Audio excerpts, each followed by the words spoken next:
Hello my fellow sparklers and welcome to my channel, Wonderland Tea and Diamonds. This is an exciting video because I'm going to do the announcement up front.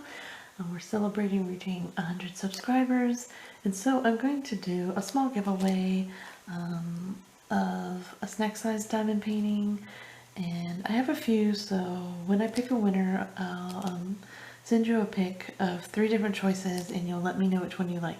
And how you enter this contest is by commenting below in the comments, and then there will be a random comment chosen, and it's going to only be 1 comment per person. Like you can't do multiple entries. If you comment multiple times, that's fine, but we're gonna weed out multiple comments from the same poster. So I am kitting up today my Halloween cats, and this is for the Drills and Chills 2020 event that is an Instagram event happening, and I will post a link to the details, but basically you choose a Halloween or fall themed diamond painting and start it from anywhere from September 1st to October 31st and take pictures of starting it and your progress and finishing it. And there's actually going to be, that's another contest. There will actually be a prize drawn for that as well, but you can only enter 1 painting. You can do as many Drills and Chills as you like paintings and tag it, but there's only 1 entry per person. So this is my choice. I'll call it Halloween Cat. I'm gonna kit it up here with my Harbor Freight kit, which I just de-kitted from doing a gift painting. And it says it's 30 by 40. Sorry about the crinkling. It is not quite that big. I did an unboxing and measured it.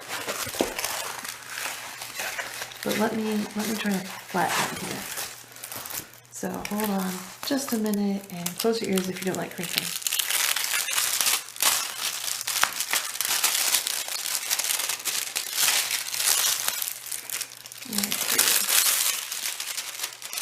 Knock it down something.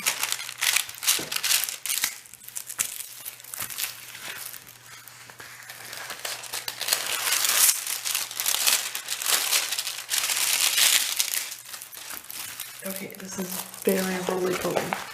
I actually haven't had it that long. I've only had it for a couple of weeks.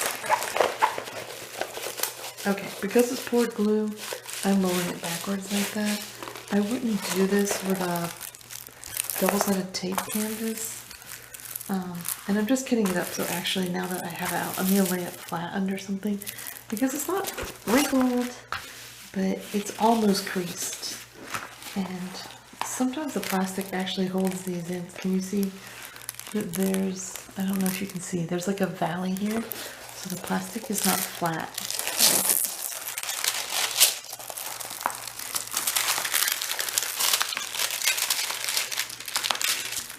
And that was holding that particular crease in. Now that's a lot easier to press out. Sorry, my table is very unstable today. I don't know what's going on there. Try tightening the arm here.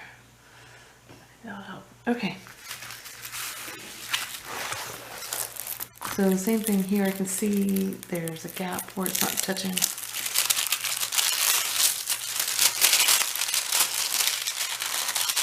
Really push it down into this little dip. So now it is flat against the canvas, and it's not going to hold that crease in. I can smooth it out with my hands, so I know if I put it under something flat, it'll be fine.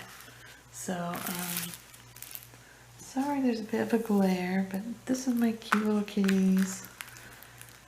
Let me measure it again. It is 25. Move it up so you can see it. 25 there, and 34.5 lengthwise. So, you know, it's not a true 30 by 40, but I still think the rendering came out pretty good. So, yes, super cute. Let me get some stats on this. So I can tell you where I ordered it from.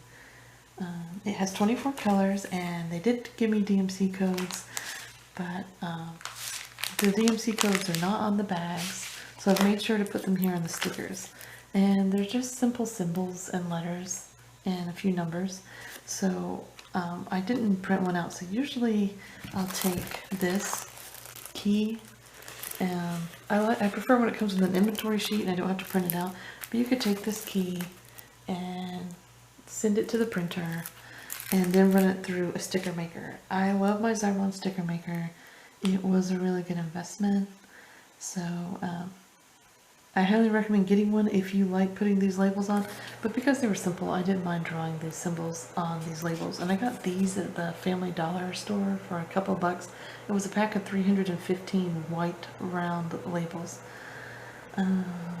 Okay, I'm in my Gems Flow app, and I'm just looking for this one because I can't quite remember what store I got it from. I ordered a whole bunch of diamond paintings at one time. And I feel like this was, no, okay, I was thinking, I think it's Peggy Bye. Yeah, I think I got it from Peggy Bye. Let me scroll down there. Oops. Yeah, Peggy Bye, Halloween Cats. Oh, you ordered it. I ordered it June 30th, it arrived August 7th, so it took over a month. It cost me $6.29. And that's the total cost. If I go into the details, no, okay, I don't have a shipping cost. I'm pretty sure I had a shipping cost with Peggy Bye, but sometimes I just divide everything up and put that in the price. I've stopped doing that because I like the details now, but alright, so I'm gonna get these drills out. Let me turn this off for just a second to avoid some crinkling. Okay, so now I'm just going to cut in between all these. They look perforated. I personally wouldn't try to pull them apart that way. In between, so in between here, there's like a slight perforation. But I would be really afraid of tearing into the bag, because I have gently pulled on some just to like get them in the camera shot and pull them out lengthways, not even trying to separate them. And one of my bags opened, not with this painting, but with another painting. Sorry for my voice, it's really late at night, and I just couldn't sleep. So I decided to go ahead and kit this up and talk about the giveaway and, you know, get a little bit of a head start in Drills and Chills. It's August 29th. Oh, it's August 30th. Ooh. Well, because it's late at night. So it was August 29th. Now it's August 30th. Only today and tomorrow left in August. And, alright, so now I'm going to cut apart my little stickers. I don't need that. I'll put that back in the little envelope I have. And cut in between all of them first.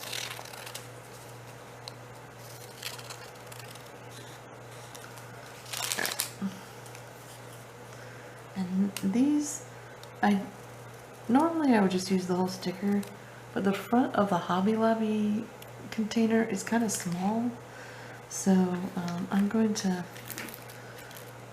try to keep them in order too.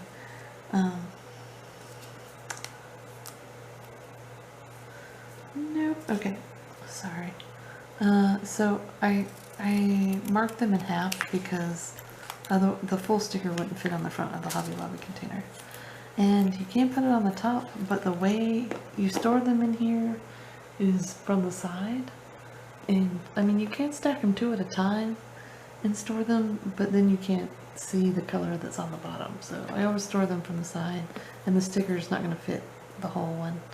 Or, yeah, it'll actually, you'd have to rip or cut the top part of it to get over that little latch piece that comes down. So, okay, that is 370. I'm missing one. Oh yeah, okay, here we go. 550s. Keep them in order here. And kind of speed things up when I get to the boxes. Hold still. Why are you guys sliding around? 8. Nope. Okay. Here we go. 6 of 11. Alright.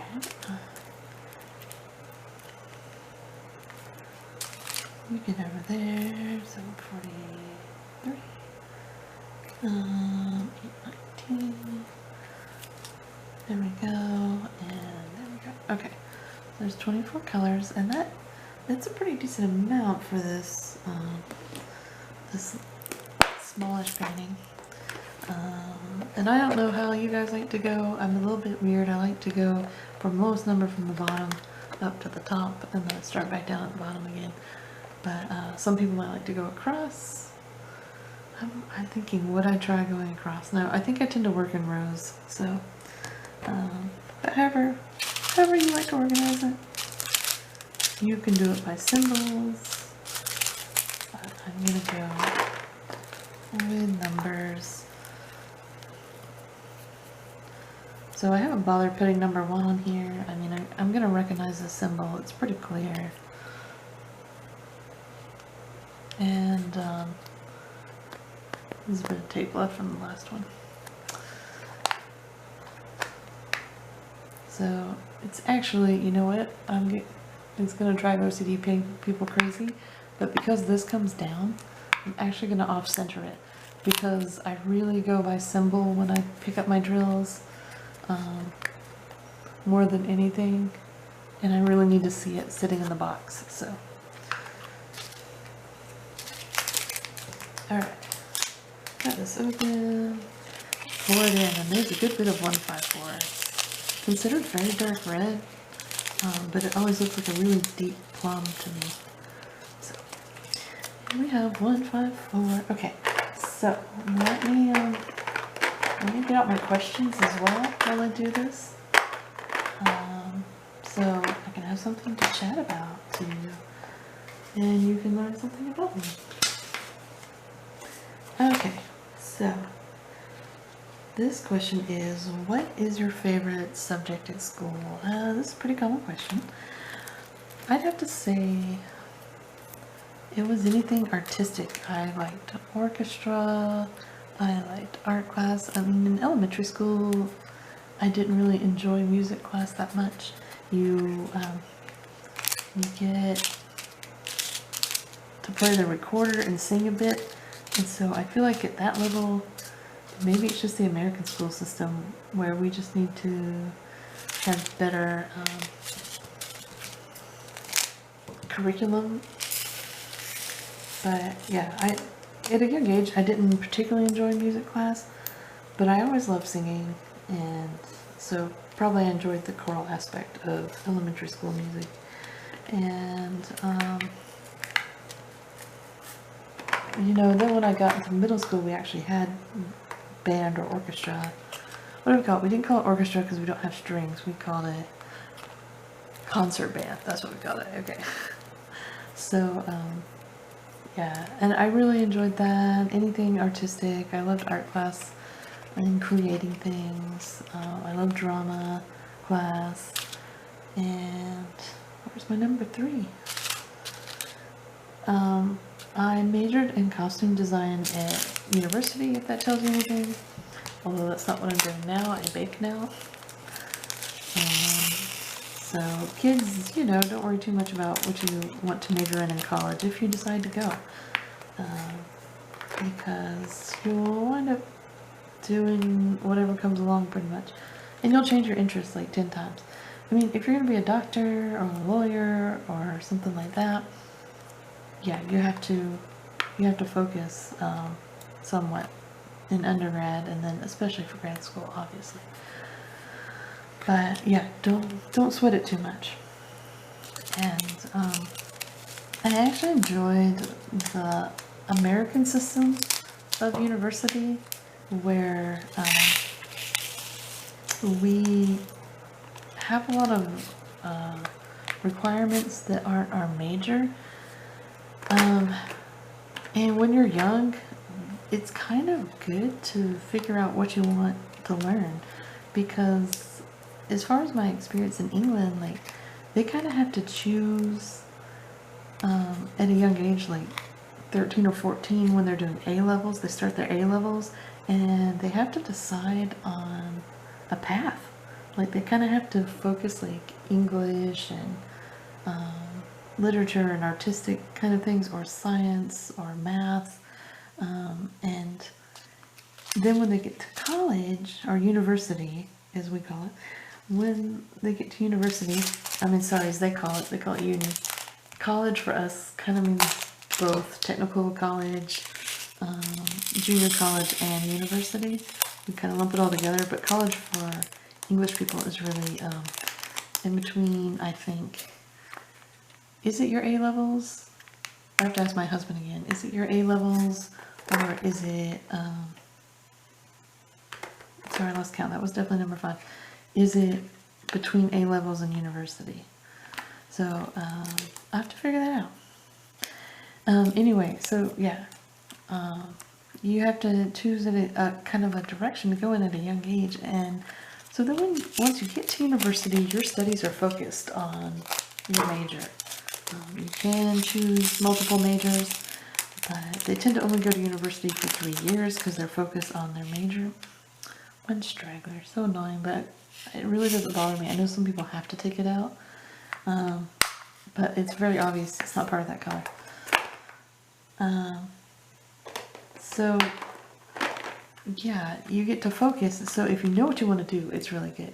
But like most young people, when they're 18, they don't know what they want to do. They don't know what they want to focus on and study. So in that sense, I like the American system because there's a lot of core classes you take to fulfill requirements, and so you can experience a lot of different subjects and kind of get a feel for what you're really passionate about before you have to choose a major. So I think that is a good side of the American system, and the American system is a lot easier to change your course of direction, even if you're doing something vastly different. If you're studying English Lit and you decide, you know what, I think I really want to be a doctor, you can change to a science major fairly easily, and you might have to take some extra classes before you graduate, but it's relatively easy. And the English university system, it's a pretty big undertaking to make such a big change. So pros and cons to both, but that is my what do I want to say, my tangent off of what was my favorite subject at school. So I wound up majoring in costume design, which I really enjoyed, and I did do an apprenticeship with the Washington National Opera, which I really enjoyed, and I went to grad school, and then I went to school for baking because I wasn't getting anything other than boring office jobs. I also decided I no longer wanted to live in the big city, and it's very hard to get regular theater work in small cities in the US. So, that was just one thing. And it's not like I totally have to give it up. There are community theaters I can work with. I mean, most of it will not be paid work, but I can get my theater fix if I want to. So, but it's not totally out of my life, but at the moment I just don't have time for it. So, that is one thing. I usually bake in the evenings to avoid working with my coworkers, not because I don't like them, but because there's a pandemic, and it's just easier. We do have a kind of dedicated prep area and baking space, but it's still easier to not be in their way and for me to spread out while I'm baking if I go in when they're not in. So, yeah, I tend to work by myself, but anyway, that's my answer to what's your favorite subject at school. Artistic endeavors, pretty much any of them. I also enjoyed English and reading. I enjoyed sciences to a point. I enjoyed history. I'm not a big fan of math. A lot of it just, my brain has a hard time wrapping itself around, and also being a creative mind, I sometimes arrived at the right answer, but I got marked wrong because I wouldn't use the right method. Not because I was being rebellious, but just because I didn't know. I was just not good at knowing all the methods. They did teach me, I just was not passionate about it. So yeah, it was really frustrating as a creative thinker to arrive at the right conclusion and then be told your answer is still wrong because it worked this time, but it won't work next time. I'm like, okay, well, I'll worry about next time, but this time it worked. So, I hope that's not picking up too much crinkling, sorry. Oh, where's my thing? So yeah, that's my take on math, and it is important. You do use it in costume design and figuring out patterns. Let me tell you that the crotch of pants is very tricky to calculate. And you would think you could just take 2 tubes of fabric and sew them together and boom, you have pants. This is not true. You cannot do that. You will have very funky fitting pants and they will not be comfortable. So, yeah, you do need math, and I do use my percentages regularly because I am a bargain hunter and I love sales. So I'm very good at figuring out the percentage of things, as long as it ends in a 0 or a 5. So simple percentages, I guess. 14. I think this is like glowing stuff, and I have some ABs, so I'm almost definitely going to trade out my ABs for the number 14, but I will go ahead and kit it up. Oops. So yeah, day-to-day math is important, and I don't know what they're telling the kids these days, but in my day, they were like, oh, you have to learn this because you're not always going to have a calculator with you. And I was like, whatever, they make tiny calculators that fit in your purse. And I will just buy a million of them and have one in every purse. So that was not an argument that worked for me then, and now we all have them on our phones. So I'm like, haha, haha, ha ha. But percentages I usually run in my head anyway. Let me move on. What is your favorite song? So, I think that's a tricky question. It depends on my mood.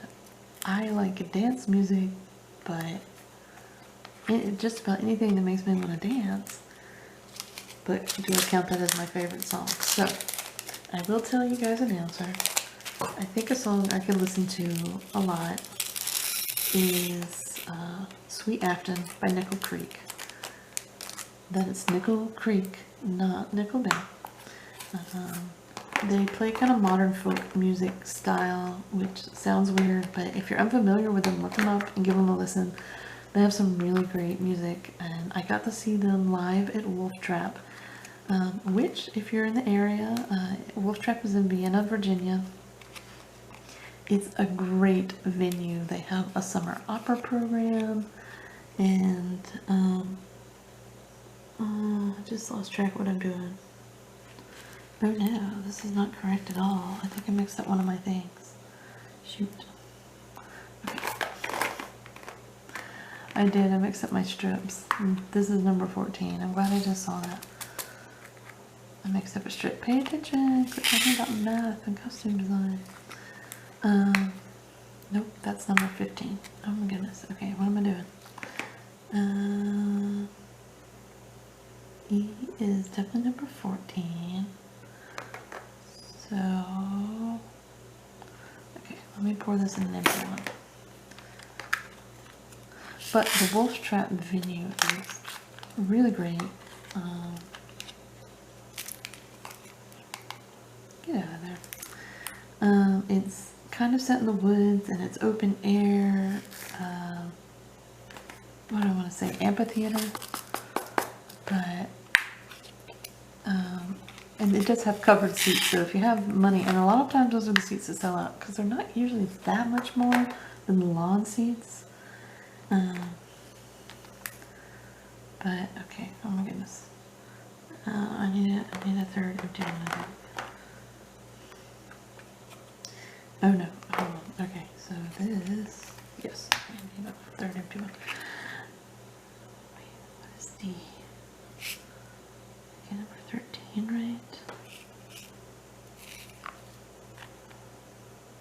Is this number 16? Okay, hold on. Yes, this is number 16. So I'm looking at the background colors and that's how I'm checking it. 13 is this one. It's not 819. Okay, I'm gonna keep borrowing from the other one. So yeah, if you're in that area at all, even if you're in Maryland or Washington DC, it's a great. Okay, that was confusing, but I think I got it figured out. So definitely check it out. I know they do stuff for kids in the summer. They have, I think, some arts and crafts and creative stuff. So it's just a really kind of neat place. Where'd that other one go? So now I need, oh, number 5. I haven't put it on there. Okay. So yeah, I got to see Nickel Creek live, and that was a lot of fun. So anyway, the answer to the question is their song, Sweet Afton, which is just really relaxing and beautiful, and I just envisioned this beautiful sunny country scene with this babbling brook running by this little quaint cottage, and kind of instantly when it comes on, my body relaxes. I'm just like, so I have to go with that Sweet Afton. But you know, I love a wide variety of music, and like I said, I like anything that kind of makes me wanna shake a tail feather. 921 is number 18. Oh, it was 17. Okay.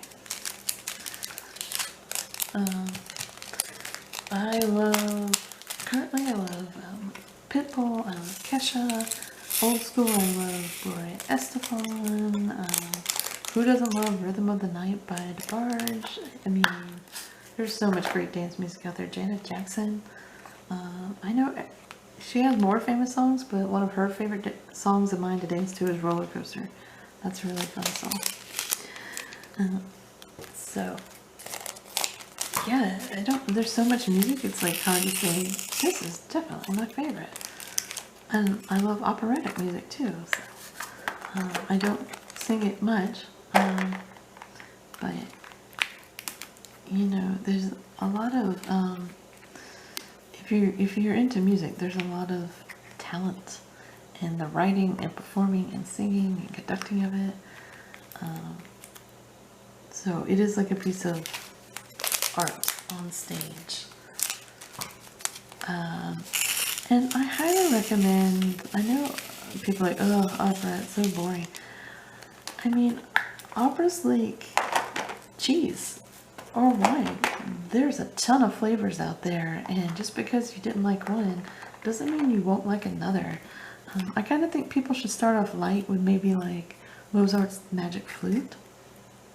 Trying to think of something else. Carmen's a bit heavy. Carmen's one of the most famous ones.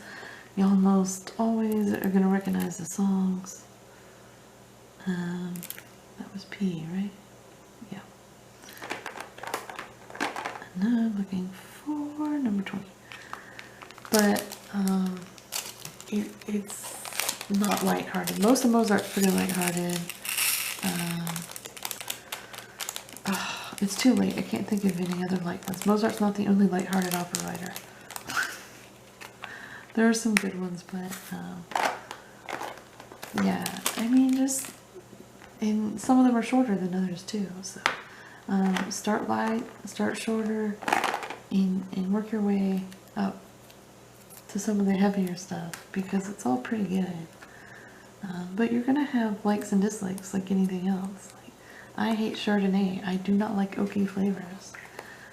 I like my wine fruity and sweet. So other people hate sweet wine. So you know, it's kind of each to their own there. And it's the same with opera. And you can like a variety of wine, and you can like a variety of opera. So, but you're probably not gonna like 100% of it. Alright, number 3 is 22. So getting close to the end here. It's quite late. I definitely... Oh, so what I want you to comment on is your favorite Halloween costume you wore as a kid. So, yeah, tell me what it was and maybe why it was your favorite. I don't remember what my favorite was. I have two memorable ones that involve masks, which is very apropos for this year.